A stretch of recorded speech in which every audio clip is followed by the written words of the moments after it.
Hi friends, ഇന്ന് പുതിയൊരു വീഡിയോയിലേക്ക് ഏവർക്കും സ്വാഗതം. ഇന്ന് നമ്മൾ പഠിക്കാൻ പോകുന്നത് സൗരയൂഥത്തെ പറ്റിയാണ്. എന്താണ് സൗരയൂഥത്തെ പറ്റിയാണ് പഠിക്കാൻ പോകുന്നത്. നമുക്ക് ഓരോന്നായി നോക്കാം. ആദ്യമേ അതിനൊരു ഇൻട്രഡക്ഷൻ പോലെ പറയുകയാണ്. സൂര്യനും സൂര്യനെ ചുറ്റുന്ന ഗ്രഹങ്ങളും ഉപഗ്രഹങ്ങളും മറ്റനേകം വസ്തുക്കളും ചേർന്നതാണ് സൗരയൂഥമെന്ന് പറയുന്നത്. ഒന്നുകൂടെ പറയുകയാണ്. സൂര്യനും സൂര്യനെ ചുറ്റുന്ന ഗ്രഹങ്ങളും മറ്റ് ഉപഗ്രഹങ്ങളും അനേകം വസ്തുക്കളും ചേർന്നതാണ് സൗരയൂഥം അഥവാ സോളാർ സിസ്റ്റം. ഇനി സൗരയൂഥത്തിലെ ഗ്രഹങ്ങളുടെ എണ്ണം എല്ലാവർക്കും അറിയാവുന്നതാണ്, 8ആണ്. ഇത് PSC പരീക്ഷയിൽ ഇടയ്ക്കൊക്കെ ചോദിക്കാറുണ്ട്. അപ്പൊ സൗരയൂഥത്തിലെ ഗ്രഹങ്ങളുടെ എണ്ണം എത്രയാണ്? 8. ഇനി ഇത് ഓർത്ത് വെക്കാനായിട്ട്, ഈ 8 എണ്ണവും ഓർത്ത് വെക്കാനായിട്ടൊരു ചെറിയ കോഡ് പറഞ്ഞു തരാം. കൊച്ചു ക്ലാസ്സിലുകളൊക്കെ ഇത് പഠിച്ചിട്ടുണ്ടാകും. ഇംഗ്ലീഷിലാണ്, എന്നാലും ജസ്റ്റ് ഓർത്തിരിക്കുക. My very efficient mother just served us noodles. എങ്ങനെയാണ്? My very efficient mother just served us noodles. ഇതിൻ്റെ എല്ലാം ആദ്യത്തെ അക്ഷരം ഓർത്തിരുന്നാൽ നമുക്ക് പ്ലാനറ്റ്സിന്റെ ക്രമം മനസ്സിലാകും. മൈ എന്ന് പറയുമ്പോൾ മെർക്കുറി. മെർക്കുറി എന്താണ് മലയാളത്തിൽ? ബുധൻ എന്ന് പറയും. വെരി വെരി എന്ന് പറയുമ്പോൾ വീനസ്, അത് ശുക്രൻ. മൂന്നാമത് എർത്ത്. എഫിഷ്യന്റിന്റെ ഈ ഓർക്കുക, എർത്ത് ഭൂമി. 4 മാഴ്സ് മദർ, ചൊവ്വ. ജൂപ്പിറ്റർ, അഞ്ചാമത്തേത് ജൂപ്പിറ്റർ. ജൂപ്പിറ്റർ എന്താണ്? ജസ്റ്റ് വ്യാഴം. 6 സാറ്റേൺ ശനി, S served. Uranus us, US us, Uranus തന്നെ. നെപ്റ്റ്യൂൺ എന്താണ്? ന്യൂഡിൽസ്. ഇതായത് എൻ്റെ എഫിഷ്യൻ്റ് ആയിട്ടുള്ള മദർ ഞങ്ങൾക്കെല്ലാം ന്യൂഡിൽസ് സെർവ് ചെയ്തു എന്നാണ് അതിൻ്റെ മലയാളത്തിലെ അർത്ഥം. അപ്പം അത് ഇംഗ്ലീഷിൽ പറയുമ്പോൾ my very efficient mother just served us noodles. Mercury, Venus, Earth, Mars, Jupiter, Saturn, Uranus, Neptune. വളരെ എളുപ്പം ഓർത്തിരിക്കാം. ഒന്നുകൂടെ കോഡ് പറയുകയാണ്. My very efficient mother just served us noodles. ഇനി ഏറ്റവും വലിയ ഗ്രഹം ഏതാണ്? ഏറ്റവും വലിയ ഗ്രഹം ഏതാണ്? വ്യാഴമാണ്. ഏറ്റവും വലിയ ഗ്രഹം വ്യാഴമാണ്. ഏറ്റവും ചെറിയ ഗ്രഹം ബുധനാണ്. ഏറ്റവും ചെറിയ ഗ്രഹം ഏതാണ്? ബുധൻ. വ്യാഴം, ജൂപ്പിറ്റർ, ബുധൻ, മെർക്കുറി. ഇനി പ്ലൂട്ടോയ്ക്ക് സൗരയൂഥ പദവി നഷ്ടപ്പെട്ട വർഷം ചോദിക്കും. ഏതാണ്? 2006 ആഗസ്റ്റ് 26. എങ്ങനെയാ? അപ്പം 2006, 2ലും 6 വരുന്നുണ്ടല്ലേ. അപ്പൊ 2006ന്റെ 2ഉം 6 കൂടെ കൂട്ടി ഡേറ്റ് ഓർത്ത് വെക്കുക, ആഗസ്റ്റ് 26. ഇനി ആകാശഗോളങ്ങളുടെ സഞ്ചാരപാത എന്താണ്? ആകാശഗോളങ്ങളുടെ സഞ്ചാരപാത, പരിക്രമണ പഥം. ഇംഗ്ലീഷിൽ നമുക്ക് അതിനെ എന്ത് പറയാം? ഓർബിറ്റ് എന്ന് പറയാം. ആ വാക്കായിരിക്കും എപ്പോഴും കൂടുതൽ നമ്മൾ യൂസ് ചെയ്യുന്നത്. പക്ഷെ അതിന്റെ മലയാളമായ പരിക്രമണ പഥം എന്ന് ഓർത്തിരിക്കുക. ആകാശഗോളങ്ങളുടെ സഞ്ചാരപാതയാണ് പരിക്രമണ പഥം. ഇനി അടുത്തത് പഠിക്കാൻ പോകുന്നത് കൃത്രിമോപഗ്രഹങ്ങളെ പറ്റിയാണ്. എന്താണ് കൃത്രിമോപഗ്രഹങ്ങൾ? Artificial satellites. എന്താണ് ആർട്ടിഫിഷ്യൽ സാറ്റലൈറ്റ്സ്? അത് കേൾക്കുമ്പോഴേ നമുക്ക് അറിയാൻ പറ്റും. മനുഷ്യനിർമ്മിത ഉപഗ്രഹങ്ങൾ. എന്താണ്? മനുഷ്യനിർമ്മിത ഉപഗ്രഹങ്ങളെയാണ് എന്തെന്ന് പറയുന്നത്? ആർട്ടിഫിഷ്യൽ സാറ്റലൈറ്റ്സ് അഥവാ കൃത്രിമോപഗ്രഹങ്ങൾ എന്ന് പറയുന്നത്. അതിൻ്റെ ഒരു ഡെഫിനിഷൻ നമുക്ക് നോക്കാം. ക്യാമറയും മറ്റു ഉപകരണങ്ങളും ഘടിപ്പിച്ചതും ഭൂമിയെ ചുറ്റുന്നതുമായ മനുഷ്യനിർമ്മിത യന്ത്രങ്ങളാണ് കൃത്രിമോപഗ്രഹങ്ങൾ എന്ന് പറയുന്നത്. അപ്പൊ മനസ്സിലായല്ലോ. ക്യാമറയുണ്ട്, പിന്നെ അതിനോടനുബന്ധിച്ചുള്ള ഉപകരണങ്ങളുണ്ട്. ഇതെല്ലാം ഘടിപ്പിച്ച മനുഷ്യനുണ്ടാക്കിയ ഉപഗ്രഹങ്ങളാണ് നമ്മൾ എന്തെന്ന് പറയുന്നത്? കൃത്രിമോപഗ്രഹങ്ങൾ എന്ന് പറയുന്നത്. ഇനി ഇതാണ് കൃത്രിമോപഗ്രഹങ്ങളാണ് GPS പോലുള്ള സേവനങ്ങൾ നൽകുന്നത്. എന്താണ് GPS? അത് വളരെ ഇമ്പോർട്ടൻ്റ് ആണ്. GPS-നെ പറ്റി PSC പരീക്ഷകളിൽ ചോദിക്കാറുണ്ട്. പ്രത്യേകിച്ച് LGS ലെവൽ എക്സാമുകളിലൊക്കെ ചോദിക്കാറുണ്ട്. GPS full form global positioning system എന്നാണ്. എന്താണ് ഗ്ലോബൽ പൊസിഷനിങ് സിസ്റ്റം? ഇത് നമുക്ക് എന്താണെന്ന് നോക്കാം.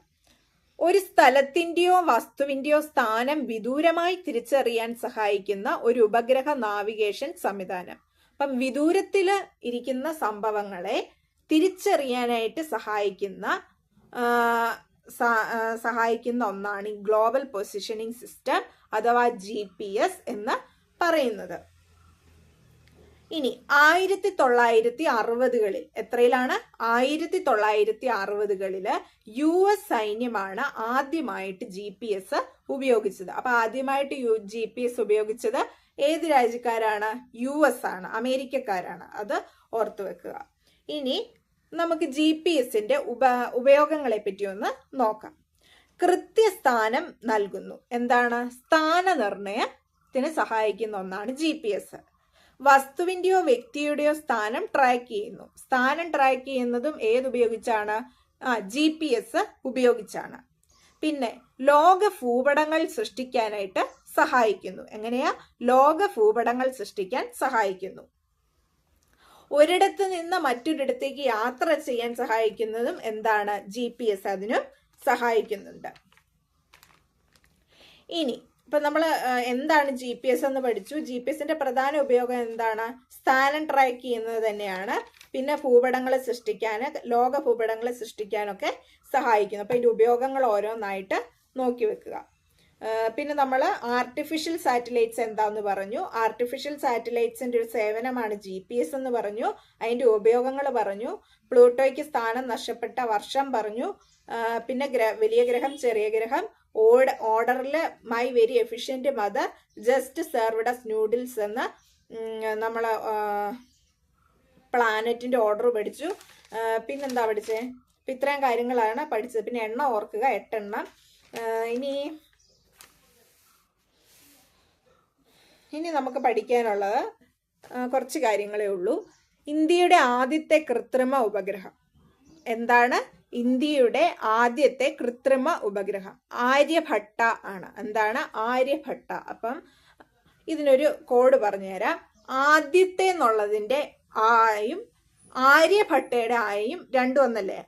ആന്ന് അങ്ങനെ ഓർത്ത് വെക്കുക. പിന്നെ ആക്രി എന്ന് ഓർത്തിരുന്നാല് ആദ്യത്തെ കൃത്രിമ ഉപഗ്രഹം ആര്യഭട്ടയാണെന്ന് ഓർത്തിരിക്കുക. ആക്രി എന്ന് ഓർത്തിരുന്നാൽ എന്താണ്? അത് പെട്ടെന്ന് കിട്ടും. ആദ്യത്തെ എന്നുള്ളതിന്റെ ആയും ആര്യഭട്ടയുടെ ആയും ഓർക്കുക. ക്രീ എന്നുള്ളത് കൃത്രിമ ഉപഗ്രഹം. അപ്പൊ ആക്രി ആദ്യത്തെ കൃത്രിമ ഉപഗ്രഹം ആര്യഭട്ട. ഇനി ആര്യഭട്ട വിക്ഷേപിച്ച വർഷം വെരി ഇമ്പോർട്ടന്റ് ആണ്. 1975 ഏപ്രിൽ 19. അതായത് 1975-ലും 19 ഉണ്ട്, ഏപ്രിലിലും 19 ഉണ്ട്. അപ്പൊ രണ്ടിലും 19 ഉണ്ട്. അത് വെച്ച് കണക്ട് ചെയ്യുക. 1975 ഏപ്രിൽ 19.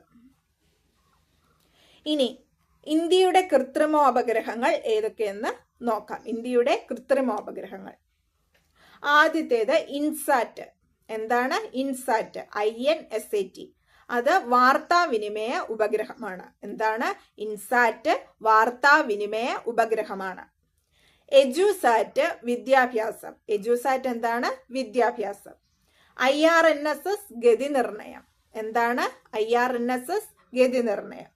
കാർട്ടോസാറ്റ് ഭൗമ നിരീക്ഷണം. ഭൂമിയെ നിരീക്ഷിക്കുന്ന കാർട്ടോസാറ്റ് ഭൗമ നിരീക്ഷണം. ആസ്ട്രോസാറ്റ്, ആസ്ട്രോളജി എന്നൊക്കെ കേൾക്കുമ്പോഴേ നമുക്ക് ആസ്ട്രോസാറ്റ് കിട്ടും, ജ്യോതിശാസ്ത്ര പഠനം. ഇനി ഏറ്റവും അവസാനത്തതാണ് GSAT 7 അഥവാ അത് എമിസാറ്റ് തുടങ്ങിയവ എന്താണ്? പ്രതിരോധത്തിന് ഉപയോഗിക്കുന്നതാണ്. എന്താണ്? ഡിഫൻസിന് ഉപയോഗിക്കുന്നതാണ്. അപ്പൊ ഇന്ന് കുറച്ച് പഠിക്കാനുണ്ട്. എന്തൊക്കെയാണെന്ന് ഞാൻ നേരത്തെ പറഞ്ഞിരുന്നു. ഇന്നലത്തെ വീഡിയോ എല്ലാവരും കണ്ടെന്ന് ഓർക്കുക. ഇന്നലെ നമ്മൾ റിവേഴ്സ് ഓസ്മോസിസും കാര്യങ്ങളും ഒക്കെ പറഞ്ഞിരുന്നു.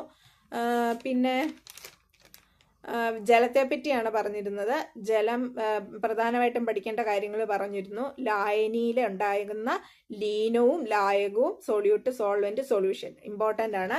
സൊല്യൂഷൻ തന്നിട്ട് സൊല്യൂട്ടും സോൾവെന്റും കണ്ടുപിടിക്കാനായിട്ട് പറയും. അതൊക്കെ നമ്മൾ ഇന്നലെ പഠിച്ചതാണ്. ഇന്ന് പഠിച്ചതിനകത്ത് GPS ഇമ്പോർട്ടൻ്റ് ആണ്. GPS-ന്റെ ഉപയോഗങ്ങൾ ഇമ്പോർട്ടൻ്റ് ആണ്. പിന്നെ എന്താ,